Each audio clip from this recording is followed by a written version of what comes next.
एक समय की बात है। छोटे से गांव के पास एक घना जंगल था। उस जंगल के किनारे एक छोटी सी कुटिया में ममता नाम की एक विधवा महिला रहती थी। ममता की उम्र लगभग 30 साल थी। उसके पति का 1 साल पहले बीमारी से निधन हो गया था। ममता अकेली पड़ गई थी। उसका कोई सहारा नहीं था। वो जंगल से सूखी लकड़ियां इकट्ठा करती और गांव में सिलाई कढ़ाई का थोड़ा बहुत काम करके जैसे तैसे अपना जीवन चलाती थी। ममता दिखने में बहुत सुंदर थी, लेकिन उसकी आंखों में एक अजीब सा सुनापन रहता था। गांव के लोग उसकी सुंदरता पर तो बातें करते, लेकिन उसके अकेलेपन का मजाक उड़ाते। ममता इन सब बातों पर ध्यान नहीं देती। अब उसके लिए जीवन का अर्थ बस अपनी रोजमर्रा की जरूरतों को पूरा करना और किसी तरह दिन गुजारना ही था। एक दिन ममता जंगल में लकड़ियां बटोर रही थी कि तभी एक बड़ा सा बंदर एक पेड़ से नीचे उतरा और उसके सामने आकर बैठ गया। ममता उसे देखकर थोड़ी घबरा गई, पर जब बंदर ने कोई हमला नहीं किया और बस एकटक उसे देखता रहा तो उसका डर कुछ कम हुआ। ममता ने धीरे से उससे नजरें मिलाई और पूछा, कौन हो तुम? यहां क्या कर रहे हो? बंदर ने जैसे उसकी बात समझ ली हो अपना सिर झुका दिया। ममता हल्की सी मुस्कुराई और फिर अपने काम में लग गई। बंदर वहीं चुपचाप बैठा रहा और उसे देखता रहा। जब ममता अपनी लकड़ियों का गट्ठर बांधने लगी तो बंदर पास आया और उसकी मदद करने लगा। ममता हैरान रह गई। उसने प्यार से बंदर के सिर पर हाथ फेरा और कहा, अरे वाह, तुम तो बहुत समझदार हो। उस दिन के बाद वो बंदर रोज ममता के पास आने लगा। कभी वो उसके लिए मीठे फल लाता तो कभी उसके कामों में मदद करता। कभी कभी वो ममता की झोपड़ी के सामने बैठकर घंटों खेलता रहता। ममता के जीवन में एक नया रंग भर गया था। उसके होठों पर फिर से मुस्कान खिलने लगी थी। समय ऐसे ही गुजरता गया और ममता व बंदर के बीच एक अनोखा बंधन बन गया। जब भी ममता अकेली होती, बंदर उसे हंसाने की कोशिश करता। अगर वह उदास होती तो वो उसके पास आकर उसके कंधे पर सिर रखकर बैठ जाता। ममता अब उसे अपने परिवार का एक हिस्सा मानने लगी थी। एक रात ममता अपनी झोपड़ी के बाहर चांदनी रात का आनंद ले रही थी कि तभी उसने देखा बंदर पास के एक पेड़ की डाली पर बैठा उसे देख रहा था। ममता ने उसकी ओर देखा और मुस्कुराई। तुम हमेशा मेरे साथ रहोगे ना? ममता ने धीमे स्वर में पूछा। बंदर ने धीरे से उसकी ओर छलांग लगाई और उसके पैरों के पास आकर बैठ गया। ममता ने उसे अपनी गोद में उठा लिया और प्यार से उसके सिर पर हाथ फेरने लगी। उस रात ममता को पहली बार अपने अकेलेपन का एहसास नहीं हुआ। दिन बीतते गए और ममता तथा बंदर का रिश्ता और भी गहरा होता गया। एक दिन ममता बीमार पड़ गई। उसे तेज बुखार था और वो झोंपड़ी में लेटी हुई थी। बंदर चिंतित होकर उसके पास बैठा था। वो जंगल से कई तरह के फल लाकर ममता के सामने रख दिए। ममता ने मुश्किल से अपनी आंखें खोली और कमजोर आवाज में कहा, तुम मेरी इतनी चिंता क्यों करते हो? बंदर ने उसकी आंखों में देखा। उसकी निगाहों में एक गहरी आत्मीयता थी, एक ऐसा प्यार जिसे शब्दों में बयान नहीं किया जा सकता था। ममता ने धीरे से बंदर का हाथ थामा और सो गई। बंदर रात भर उसके पास बैठा रहा। कुछ दिनों बाद ममता पूरी तरह स्वस्थ हो गई। अब वो बंदर के बिना एक पल भी नहीं रह सकती थी। दोनों एक दूसरे की आदत बन चुके थे। ममता के मन में ये भावना पूरी तरह घर कर चुकी थी कि ये बंदर कोई साधारण प्राणी नहीं है।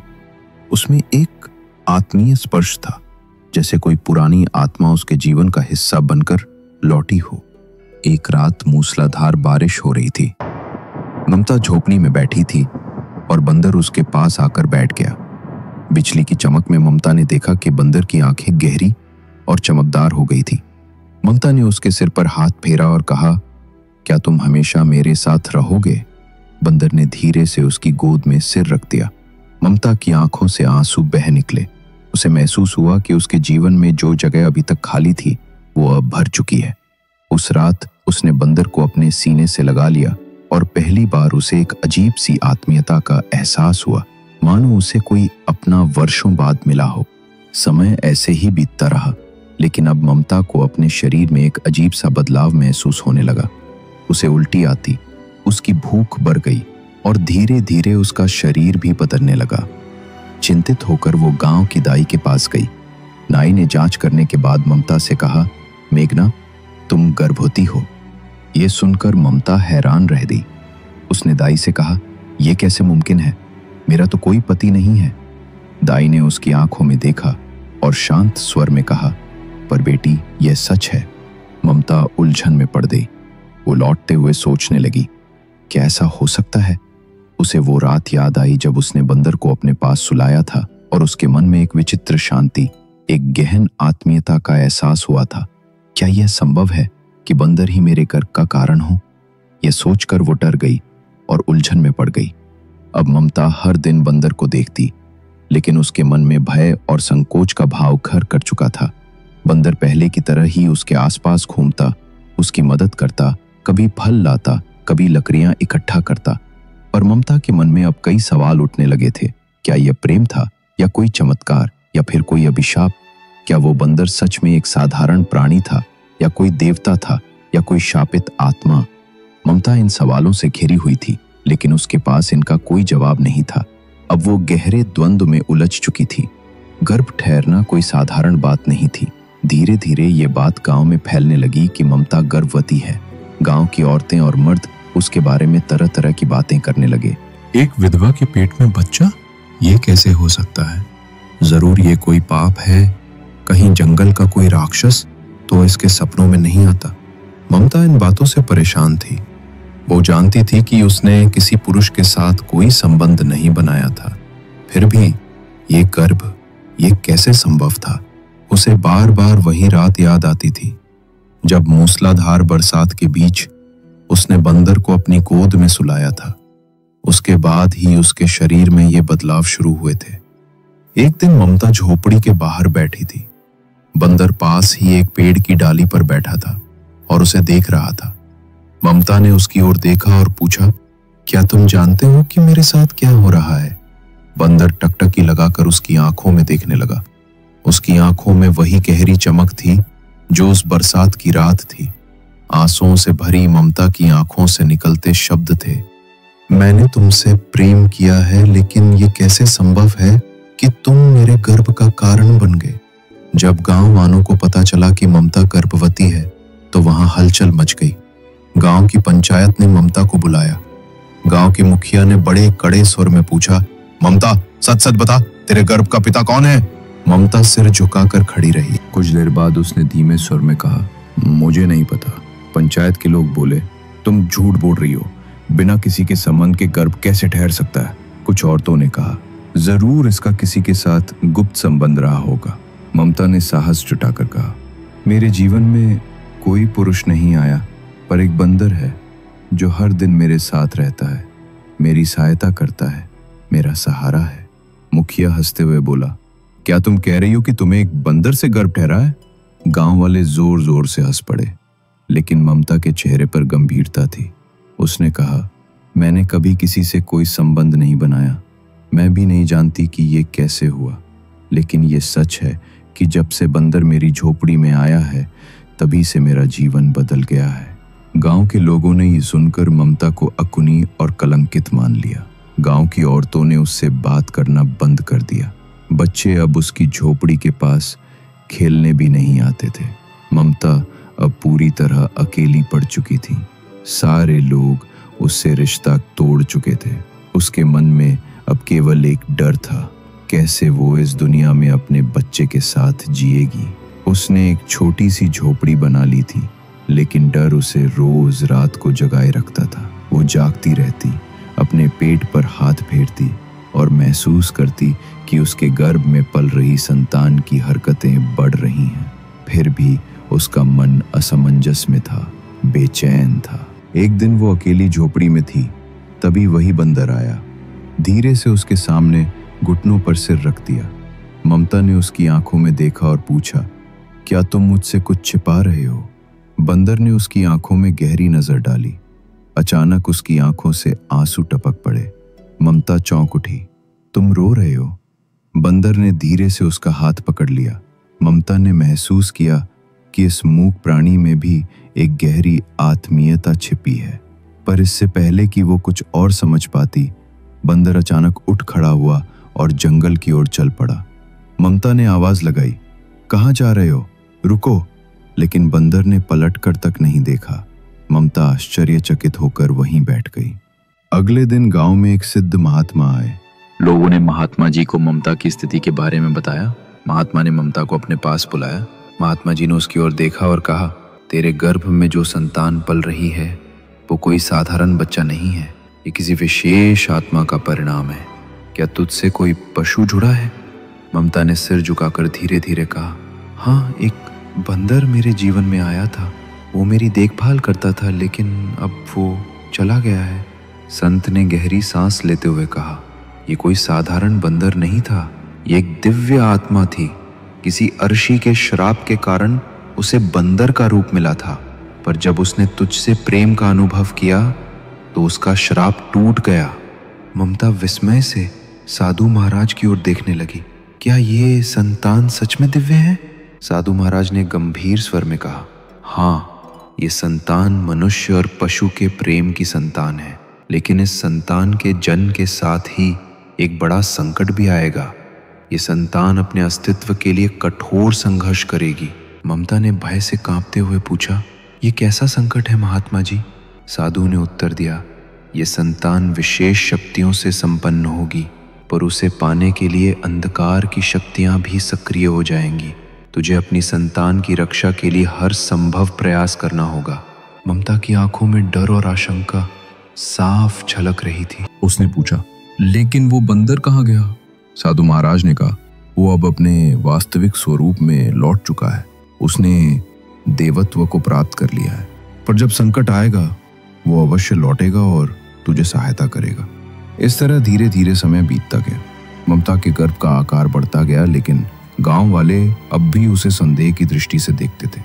लेकिन ममता के मन में अब एक नई शक्ति आ चुकी थी। उसे पूरा विश्वास था कि वो अपने बच्चे की रक्षा कर सकेगी। एक दिन ममता जंगल में लकड़ियां इकट्ठा करने गई। तभी अचानक घने पेड़ों के बीच से एक डरावनी आवाज आई। ममता ने देखा कि सामने एक विशाल काला नाग फन फैलाए हुए खड़ा था। डरते हुए ममता पीछे हटना चाही, लेकिन नाग उसकी ओर बढ़ने लगा। घबराकर उसने अपनी आंखें बंद कर ली। तभी अचानक हवा में हलचल हुई। जब ममता ने आंखें खोली तो देखा कि सामने वही बंदर खड़ा था, लेकिन इस बार उसकी आंखों में तेज चमक थी। वो काले नाग की ओर उछला और जोर से धक्का दिया। नाग में फुफकार मारी और अंधकार में गायब हो गई। ममता कांपते हुए बंदर की ओर देख रही थी। बंदर ने उसकी आंखों में देखा कि वही आत्मीयता झलक रही थी, लेकिन इससे पहले कि ममता कुछ कह पाती, बंदर फिर से जंगल की ओर भाग गया। ममता अब समझ चुकी थी कि उसका गर्भ कोई साधारण संतान नहीं था, बल्कि वो एक दिव्य शक्ति का प्रतीक था जो उसके गर्भ में पल रही थी। बंदर का अचानक प्रकट होना और नाग से उसकी रक्षा करना इस बात का प्रमाण था कि कुछ बड़ा घटित होने वाला था। फिर भी ममता के मन में संशय था। क्या वो बंदर सचमुच एक दिव्य आत्मा था? अगर वो किसी अर्षि का अवतार था तो वो मुझसे दूर क्यों चला गया? और वो नाग, वो कौन था? इन अनसुलझे प्रश्नों के कारण ममता के मन में बेचैनी बढ़ती जा रही थी। गर्भ का समय अब पूरा होने वाला था। ममता का शरीर भारी हो गया था और उसे चलने फिरने में कठिनाई होने लगी थी। गांव की औरतें अब भी उससे दूरी बनाए हुए थी। ममता के लिए एक एक दिन काटना बहुत कठिन हो रहा था। एक रात तेज आंधी आई। आसमान में बिजली कड़क रही थी। ममता अपनी झोपड़ी के भीतर अकेली बैठी थी। तभी उसे अचानक लगा कि झोपड़ी के बाहर किसी के चलने की आहट हो रही है। उसने धीरे से दरवाजा खोला तो देखा एक काले कपड़े में लिपटा हुआ व्यक्ति उसकी झोपड़ी के सामने खड़ा था। कौन हो तुम? ममता ने डरते हुए पूछा। वो व्यक्ति धीरे से अपनी ओर हाथ बढ़ाते हुए देखा। उसके हाथ में एक लंबा त्रिशूल था। उसके चेहरे पर एक अजीब सी चमक थी, लेकिन उसकी आंखों में क्रूरता छलक रही थी। तूने जो गर्भ धारण किया है वो साधारण नहीं है, वो शक्ति का प्रतीक है। मैं उसे लेने आया हूं, वो व्यक्ति बोला। ममता घबराकर पीछे हट गई और पूछा, कौन हो तुम? वो व्यक्ति जोर से हंसा। उसकी आवाज गूंज उठी, मैं राक्षस काल केतु हूं। उस दिव्य आत्मा ने तुझे गर्भवती किया है, वो मेरा शत्रु है। उस संतान को जन्म लेने से पहले ही नष्ट कर देना होगा। यदि उसे जन्म लेने दिया गया तो सृष्टि का संतुलन बिगड़ जाएगा, काल केतु ने दहाड़ते हुए कहा। ममता कांपते हुए अपने गर्भ पर हाथ रखकर बोली, तुम मेरी संतान को कोई नुकसान नहीं पहुंचा सकते, लेकिन काल केतु जोर से ठहाका लगाते हुए बोला, मुझसे बचना असंभव है। वो ममता की ओर बढ़ा ही था कि तभी जंगल के भीतर से एक गर्जना हुई। ममता की नजरों के सामने अंधेरे में दो चमकीली आंखें जल रही थी। काले बादल की तरह एक विशाल आकृति प्रकट हुई। वही बंदर था।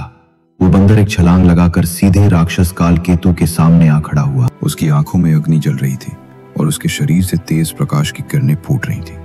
कालकेतु ने त्रिशूल उठाया और बंदर की ओर बढ़ाया, लेकिन बंदर गर्जना करते हुए उस पर छलांग लगा दिया। दोनों के बीच भीषण युद्ध छिड़ गया। ममता डरते हुए अपनी झोपड़ी के द्वार पर खड़ी सब कुछ देख रही थी। बंदर ने अपनी लंबी पूंछ से कालकेतु के त्रिशूल को मजबूती से पकड़ लिया और उसे जोर से हवा में उछाल दिया।